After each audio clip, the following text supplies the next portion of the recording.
give me a little insight on my boy No Nonsense Keith Peterson. You gave him the name. Yeah. I love the guy. Like, every time I see him, dude, I want to go to the 7-Eleven and fucking buy a pack of Newports. You know what I'm saying? Like, yeah, I want to get a neck tattoo when I see him. Yeah, dude. I love him, man. And I'm going to be at his funeral. If he ever dies, I'll be right there in the front row. I won't be there, but yeah, I'll send a note. I will go with you, and we'll rip some dirt sticks together. You're right. Like, I'm a Gang. Buzz, buzz. Back off my broccolini. Get your life together. It is. Don't touch me, bro. I'm not touching you, dude. Yeah, we got an expert. Yeah, let's bring an expert to help us discuss Conor Dustin. That handsome bastard.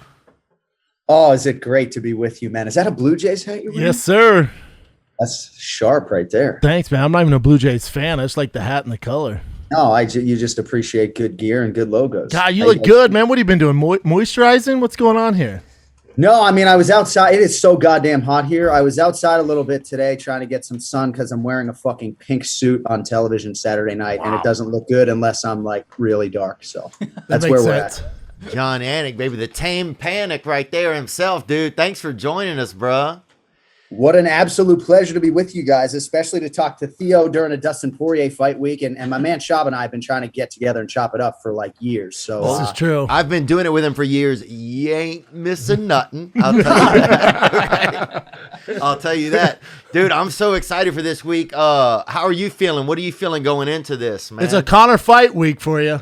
yeah, man, I'm anxious, and anxious in the best of ways. Obviously, I don't have to tell you guys this will be the first time that we have a full crowd in Vegas since March of 2020. I feel like this is as sought after a ticket in UFC history. Like, I'm getting text messages from people in my life that I haven't heard from in 5 to 10 years. Yeah. So if that's an indicator, I think we're going to do a good number on pay-per-view. And I just think the most interesting part of this for me is that these dudes went like 6 or 7 years from fight 1 to fight 2. And now this third fight is happening only 6 months after that second meeting. So a lot obviously on the line in terms of the mixed martial arts legacy for both guys. But I don't know, man. I think from a betting perspective, I think if you like Conor, the price is a whole lot better than it was at UFC 257 earlier this year. Agree. It's a tough fight to call, though, right, Anik? Like, you look at the fight, you can't go based off 6 years ago when they first fought, two completely different fighters.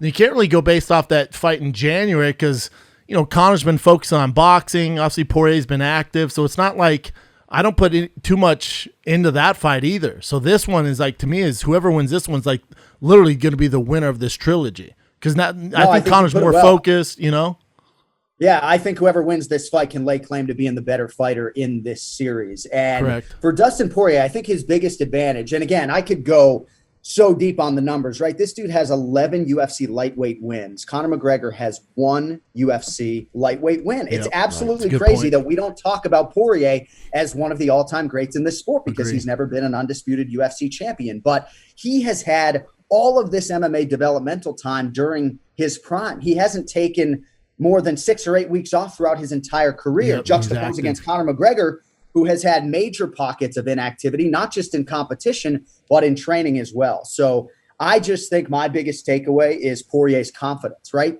The reason he's not keeping things close to the vest, the reason why he's talking a whole lot is because he doesn't care. Like, confidence is overflowing that he doesn't care what he says. He thinks 9 times out of 10 he beats this man. Yeah. And I also think for Dustin, too, it's like anyone who watches the sport, like, we know he's the best lightweight in the world. I know Charles Oliveira has the belt, but, and he did beat Chandler, but we know Poirier's that should be the guy. Like, he's the guy. He's ranked number 1, and he obviously skipped the belt to fight Conor because obviously it makes more sense financially. It's a much bigger fight than fighting Charles Oliveira. So it's strange to me. It's strange to me that I just think, Poirier is the champ, and whoever wins this is going to get the title shot, whether it's Conor or Poirier.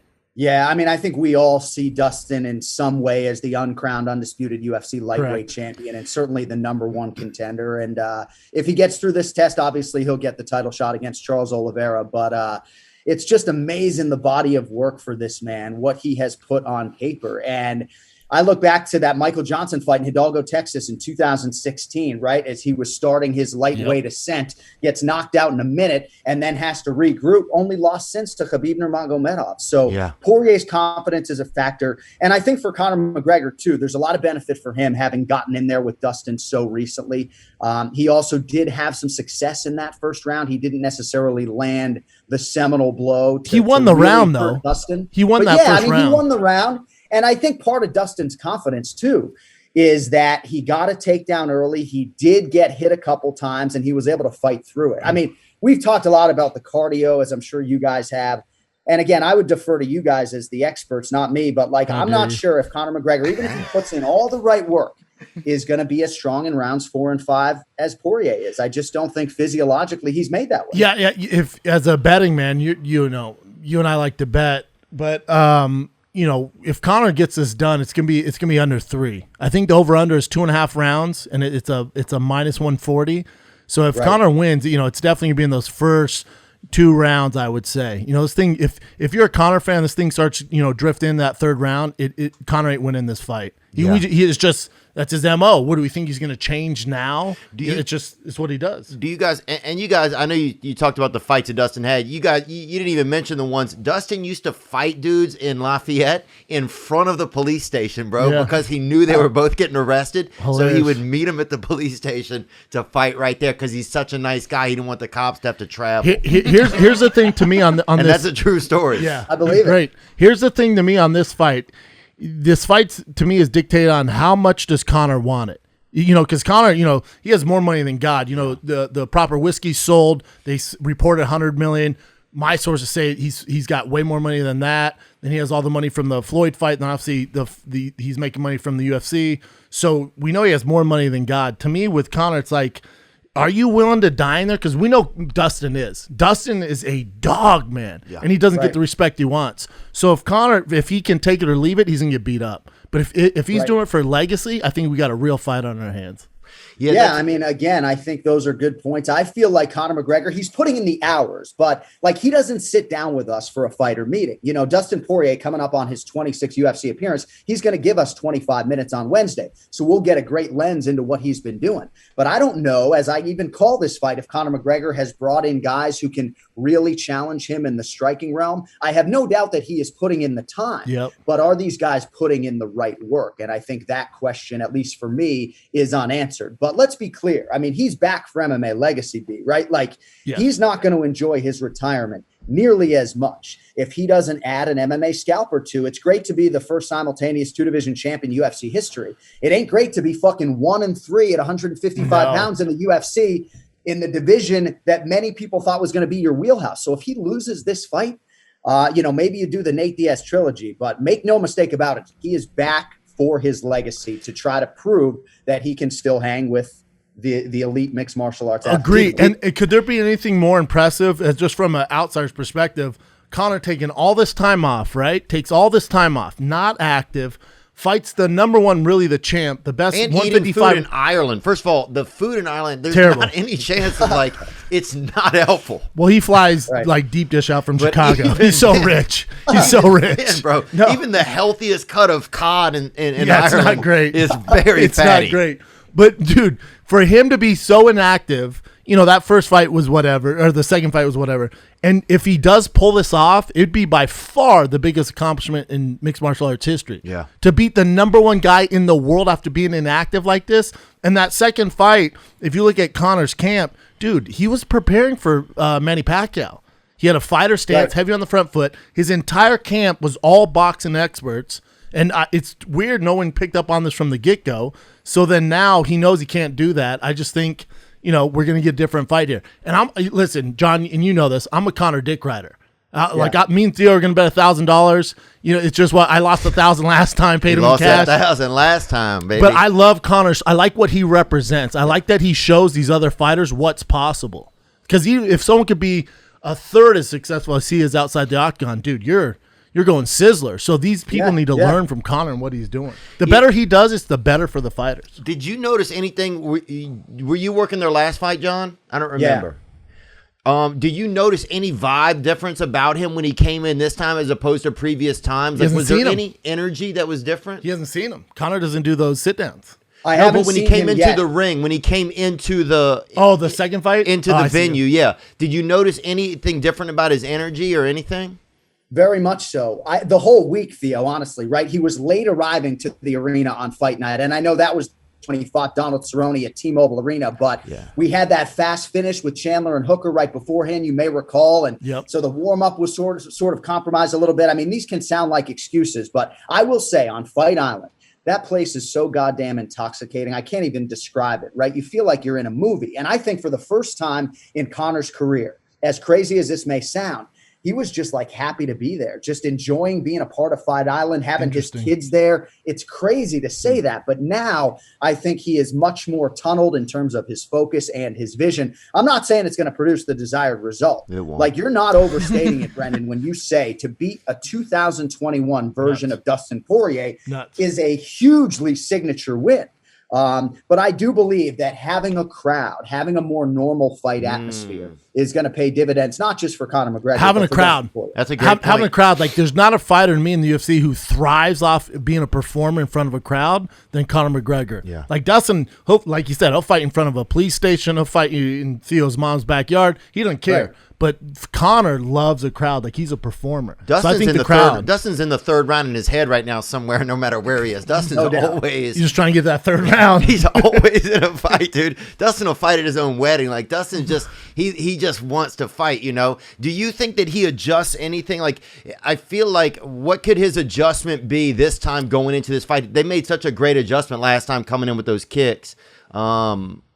Do you think they can do something different? Do you guys think they can do something different this time that could really surprise Conor? Go ahead, John. Well, I think that Dustin Poirier has more ways to win. I think that Conor is obviously more physically gifted. And if you listen to what Dustin has said this week, talking about Conor being the best counter striker in UFC history, how special he is, you know, Conor has a lot of different spinning attacks and kicks in his arsenal that I think Dustin has to be mindful of.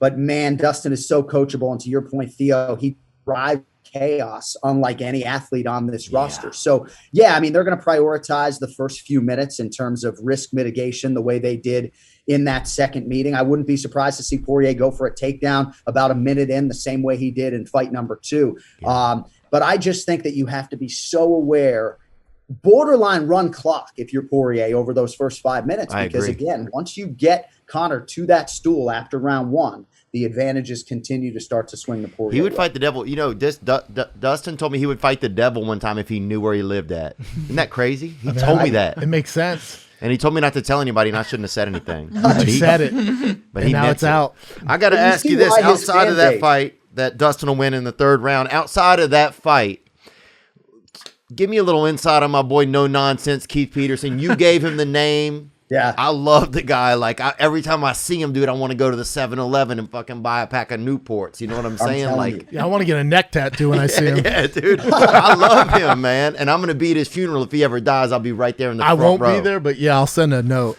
Tell me about him a little bit. I will go with you, and we'll rip some dirt sticks together. You're right. Like, I'm around that dude, and he makes me want to smoke a cigarette. Like, when I hang out with him, you know, he makes me want to drink a beer and smoke a cigarette. And I will tell you too, like, for that whole thing with Dominic Cruz, I was a little bit in between because Dominic Cruz is one of my best friends. I came to Keith Peterson's defense publicly. Keith will be the first to tell you, they told him he had 5 minutes to go fucking rip a lung dart before the fighter meeting, and he went and did it. So he's ripping cigarettes right before he's talking to these guys, but he definitely was sober. But I love the guy. And, you know, I think the reason why I came to his defense, because he only recently got approved by the Nevada State Athletic Commission to actually referee fights here. And it took him forever. And so I kind of felt like that public criticism from Dom might hurt his cause in other jurisdictions. So I think he's one of the best refs. I mean, obviously these guys make mistakes every now and again, but yeah, I am a huge fan of the no-nonsense Keith Peterson. Where's the mustache, man? How are you going to shave the mustache for the Conor fight? I mean, it's kind of there. What's crazy is that, like, I can literally grow a mustache in 48 hours. Oh, you know? wow. If you I should were to make that. trim You this should do a beard, you would time-lapse see the video. Put mustache it on growth. YouTube. So yeah, the mustache will be back by Saturday. Oh yeah. Now, what about this, man? You guys sitting there, whenever the shock thing has started to become like a thing, it's almost like watching like three stone dudes watching Shark Week or something when there's a big knockout and you and Daniel and Joe all kind of like, has it started to become a thing? It almost seems like you guys are on like a roller coaster. Like you guys together. know now, everyone's like, whoa. I'm like, it was all right. Yeah, I mean, I can assure you, at least for me, it's like that camera is in front of Joe, so I'm not even paying attention to it. And by the way, I think we're all probably residually stoned by the time we show up on fight night. But yeah, I mean, fans love this shit, right? Like for a play-by-play guy, as soon as like Jorge Masvidal knocks out Ben Askren and I cap that fight, they're giving me traffic immediately. Like, all right, do this, fucking do that. You know, so for me, the last thing I'm thinking about is that camera. And ultimately, as the play-by-play guy, I kind of have to make sure I provide the historical context for the moment before I think about anything else. But it's been fun. I mean, Rogan's reactions are just unbelievable. It looks like his eyes are trying to protrude and leave his head, you know? But it's been fun, man. I mean, I don't have to tell you guys, like, it's just different when Joe's there, man. It's just more special. Yeah. Is there ever been a moment, and John, thanks so much for your time, man. I think you're going to be one of those guys when you die that God is going to be like, hey, come here. What was it like sitting there watching all that stuff? Yeah. Because you have such an exciting seat, man. Is there ever been a moment where Joe goes into the ring afterwards? Because he's up out of his chair and goes right into the ring where you've been like scared for him. Like, has there ever been a fight where you're like, there's so much energy in there that you ever been like a little bit nervous for him? He can beat up half of them. So That's true. he'll be all right. Right. We'd probably be favored to beat half the roster. But, you know, I know that Joe doesn't give a shit in terms of asking the hard questions, right? So I know that if there's a foul or something, then maybe I go in the octagon and I'm sort of my inner monologue as I'm walking up those stairs. Am I going to let this foul that happened 2 rounds ago bog down the entire interview, or if I'm going to let it go? Whereas I know Joe is going to bring the controversy right to the forefront without fear. I think it's funny when you guys get criticism. Like you guys are by far the best tandem. Like the three of you are by far the best in all of, to me, sports, but especially in combat sports, not even close. And it's funny when you guys get criticism, because I think why you guys do so well, because you guys are all friends, and it's not as stuffy. You know, like you watch some other guys and you can tell like they don't want to mess up, and you guys are just free. You guys are loose, but you guys all have a relationship. That's why it works, because you guys are all like close friends. Yeah, no, that's the truth. And I appreciate that. And I think the biggest issue fans have, honestly, right? And I've worked with probably 15 different broadcast combinations, is that when I do a broadcast with like Dominic Cruz, it's a very technical broadcast. And if you're getting anything in terms of comedic value, like it's coming from me, like Dom ain't there to crack jokes, right? And that juxtaposed against me, DC, and Joe, it's like a podcast. Yeah. So I think sometimes for fans, they have their preferences, whether they want a super technical broadcast. And it's not as though we're, you know, abandoning the technique part of things, but I think that broadcast lends itself to a little bit more enthusiasm and a little bit more fun. So I think every fan sort of has their opinion as to what is their favorite combination, but at least in terms of the energy, there's just nothing like having. Oh no, there's the A team and it's you guys. Let's be real, man. There's the A team. If it's anybody else, I'll be pissed. Yeah, dude, it's so awesome, man. That's so cool. Are you guys coming? Theo's going. I don't like going to live events, especially UFC. I have anxiety these days from it. Well, and I'm sure for both of you guys, there'll be a little crowd navigation this weekend. But Theo's going to be there, though. I'll be there, baby. I'm sitting right behind you guys. Theo's going to be there in a thong. He's going to be in a thong rooting for Dustin Poirier. Now, if Dustin loses, I need you to find him and console him, because he's going to be crying. Last time with the Dustin Poirier fight, he's yelling out instructions. That's true, actually. Armbar! They're like, dude, they're not even on the ground, Theo. Guillotine.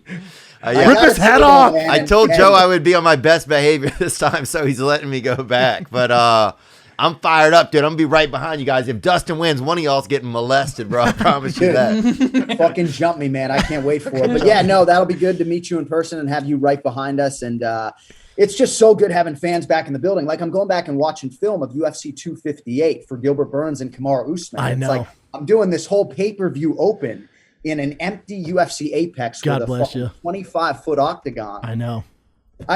I don't know how we did it for a year and a half without fans. Hey, Anik, you think Wonder Boy gets the title shot if he gets a highlight reel knockout over Gilbert Burns? You think he jumps the queue, gets the title shot? I think so. I mean, I think that's the fresh matchup that we haven't seen. Before they even booked the rematch between Kamaru and Jorge Masvidal, this fight between Thompson and Burns was announced. So clearly Stephen Thompson knew he was going to have to get one more win before he was going to get that title fight. But 38 years old. I mean, this is a must win for him, I think, if he's going to get another crack. But certainly as the fresh opponent, which obviously Covington and Edwards can't lay claim to being, I think that fight makes a lot of sense. Yep, dude, Moutinho, the which it's hard to it's out of nowhere kind of this fella. He's a Boston guy. Do you have any thoughts on this fella, man? I've been watching his stuff. Sugar Sean. I was up in the middle of the night looking at videos from him from his childhood. It's a tough gig for him, but it's a way to get in the UFC. But a lot of he comes from the he's wanted to get in the UFC for a while, so sometimes they do this. Like my boy Pat Cummins, if you remember Pat Cummins, John, the way he got into the UFC, we were training, they were begging for Dana to sign him, and then DC was supposed to fight someone fell out, so I went, all right, hey Pat, you want to get in the UFC? Here's Daniel Cormier for your first UFC fight on a 6-day notice. And he did it? He did it. He got beat up, but he did it. Yeah. So it's a way for him to get in the UFC, so hats off to him, but it's a tough go, man. Yeah, and it's always interesting when they bring in a newcomer to fight somebody who's a top 15 guy. I know O'Malley doesn't have a number next to his name, but let us be clear. He is one of the best 15 bantamweights in the world. And not for nothing. O'Malley has the skill set and the mindset to fight for the title right now. Those are his words, not mine. But he thinks he's ready to take on Petr Yan and Aljamain Sterling. So fighting this guy who is 9-4, he's won 2 in a row, but like he's 2-2 in his last 4. Tough. In a regional promotion in New England. So yes, he has barged the door down. I just like to see guys go for it, right? Yeah, don't just be happy to be here. Really go for it. And if you end up twitching on the canvas, so be it. Because you're right, Brennan. He's going to get another fight just by nature of accepting this fight on short notice. But any means by which you can get in, you got to take advantage. And hey, man, as a Massachusetts guy myself, I got a soft spot for the Milford native, Chris Motino. I was going to say, are you kind of secretly rooting for him because he's from Boston a little bit there? Little bit. What's interesting, though, I got that question a lot leading into the main event between Max Holloway and Calvin Kattar, right? And I have a much more long-standing relationship with Max, right? I've known him for almost 10 years. My so guy. Sure, as a Bostonian, I would love to see Calvin Kattar or Rob Font or any of these guys get that Duck Boat Championship parade. But in terms of my personal relationship, it runs deeper with Max than Cal, And Rogan says when when I was fighting, or he has he's close with the Diaz brothers. When Rogan has a close relationship with someone, he's saying it's really hard to call the fight. Do you have close relationships with guys where it's a little tougher for you to call the fight?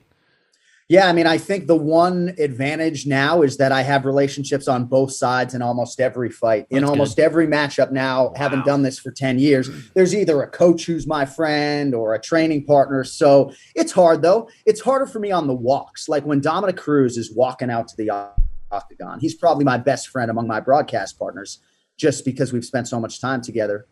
That's hard for me. But like once the fight begins, the last thing I'm thinking about is any friendship. And I think if anything, I probably defer to the opponent, a little bit more just to try to, in my own head, level it out. But once the fight starts, I'm all right. Has Dominic ever tried to coach you on how to call the fight while he's in the fight? Because probably, yeah. I mean, I can see him doing that. Do you know Dom at all? I don't at all, but he's like Elon Musk of fighting. Like the way his mind works is nutsos. Nutsos, man. That's cool. I mean, I remember the first time I met him, we were working the Fox desk in 2013. We were in the arena in Chicago just watching the live event, and he was talking to me, but I'm also watching the fight. And he slaps me on the arm. He's like, dude, are you fucking listening to me? I'm like, we just met, but I've been listening ever since because obviously in terms of the technical stuff, he is as sharp a guy as we have. But I've never met an individual quite like Dominic Cruz. Agree. Dude, that's cool, man. He's a savage. Hey, how awkward was it when I gotta ask you about this? How awkward was it when Diego Sanchez and Joshua Fabia was in that room and just started spouting all that bullshit towards you and Megan O'Leary and freaking Paul Felder and Well, Joshua Fabia, right? And I've said this publicly. That dude is like the least self-aware individual that I've ever met, and yet he runs a school of self-awareness, which is just absolutely crazy, But I have to say, like, I respect these athletes to such an extent. And I have Diego Sanchez in front of me, literally welling up with fucking tears because he feels like venom coming back from the broadcast team. So I kind of went into damage control mode and laid back, and I knew I was going to just bring Diego into the hallway and kind of talk him off the ledge. But here he is, however mentally compromised, trying to sort of explain his piece to this room, and he's literally filling up with tears. So my focus very quickly shifted to trying to make Diego feel better. It's a sad situation all around. The worst. Fabia's pretty blown. He's out there, man. Not that he is not, I mean, he has merit. Like, I do think he has some value, but he's just not aware enough of self to really make a positive difference for Diego. I was hoping Paul Felder just stood up and beat the shit out of him. Yeah. I mean, I think Paul was inclined to do so. The assault charge, I looked it up recently. It's not like a terrible charge. No, it's not awful. Like, you'll be all right, Paul. We'll get a GoFundMe. Yeah, we'll get it. Yeah, we'll bail him out. I don't know why I looked that up recently. I was thinking about assaulting somebody, and I looked it up just to see what the penalty would be. It's not too bad. It's worth the risk. Is there a favorite cornerman or trainer or something that you like that's fun to just have there on the apron when you guys are calling it when you're out there at the fights? Is there like one or two that really kind of stand out to you that are just like, oh, this is almost like just another thing that you get to see that you don't really get to see it from the television broadcast? Is there anybody that stands out? Definitely the General Saif Saud from Fortis MMA. I just love watching him light up his guys and not mince words. And I think he has a lot of young athletes that sort of blindly swear by his every word, so he's not afraid to light them up. But yeah, I'm always trying to get them to go to that Saif Saud. I thought you were going to say Ray Longo. I know, you'd think, right? A guy who's been on my podcast for 305 episodes that I would shout out Ray. No, Ray's outstanding, and I think Ray's a little bit underrated in terms of his ability to teach cardio. Agreed. And to really resonate with his athletes in the corner. So yeah, honorable mention to my guy Longo. But Mark Henry's pretty special. If you listen to Mark Henry with Frankie Edgar and some of the other guys, it's like he's playing a video game. Yeah. It's like he's playing a video game. He tells them what to do, and they talk in code. And every fight, the language is different. Oh wow! So they download a whole database, and he gives out these code words, and it's literally like he has a control, and they do what he says. It's pretty nuts. Yeah, I like Mike Brown. I like Mike Brown too. Oh, Mike Brown's the fucking best, man. He's going skins a lot this week. He must be in pretty good shape. I noticed in some really? Yeah, he's going skins. Pick of that. They should do a calendar. They should do an MMA coach calendar. Have Ray Longo as December with his shirt off, Doug. Get them tits out, Longo. Get them Long Island tits out, bro. Oh, that'd be so great. John, we don't want to take up all your time, man. This is so awesome, dude. John Anik is here. I love John. Schaub. I feel like somebody should fight in here today, dude. I will say, and I hope to be in studio with you guys at some point, right? Like, despite some of the erroneous headlines out there, I'm not training for like an amateur MMA fight right now. But I will say, when you spend enough time around this sport and these athletes, it's hard not to want to develop some skills. Like, I fucking hate jujitsu, but it's hard not to want to develop some striking skills and like do an amateur boxing match against my twin brother, right? Because I'm around this so much that it gives you the urge to punch somebody in the face. Well, we'll do King of the Sting promotions. We'll put that bitch on if you want to fight your brother. Let's do it. It's in the bantamweight division. He has a ponytail, hair down to his shoulders, but I think we could build it. Oh, he didn't tell me he has a ponytail. Is his cornerman Joshua Fabia or what? I'm sure Fabia would take his call, but I don't know. Well, we love you, man. You're one of my favorite people on this planet, dude. We got to get together, man, in person. We got to figure it out. The love is mutual. Thank you guys for having me on, and don't be strangers, Theo. I'll give you a big hug in about 72 hours, my man. That sounds great, man. And what is the podcast where people can check out your pod? Well, thanks, man. The Anik and Flooring podcast with Brendan Schaub's guy, Ken Flo, former 3-time UFC title challenger. We go live pretty much every Monday and have been doing it for about 6 years. It's one of my favorite shows. Cool. Two of my favorite guys. My man. Cool, man. Yeah, John, thank you so much, dude. See you this weekend. Thank you, boys. Enjoy the show. I'll see you guys soon. Get that mustache popping, Daddy. Let's do it. All right, brother. Love you, man.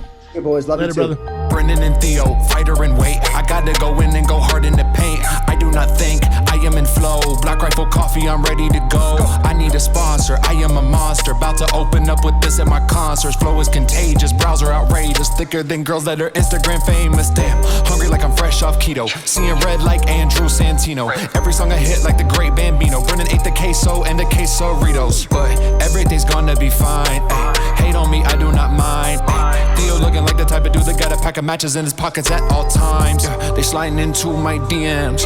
A couple of you tried but couldn't beat him. Quit playing like Nintendo DS. You don't want the smoke like Joey Diaz. Meaning y'all edible. Just got my eyebrows threaded and I'm feeling incredible. Brennan's son hit me up. He said it's too loud in the club. Can you pick me up? King and the Sting. Ay, King and the Sting. Oh yeah. King and the Sting. Beast Sting. Rat King. Oh yeah. King and the Sting. Ay, King and the Sting. Got the bees in the trap. Got the cheese on a string. Oh yeah. King and the Sting. Ay, King and the Sting.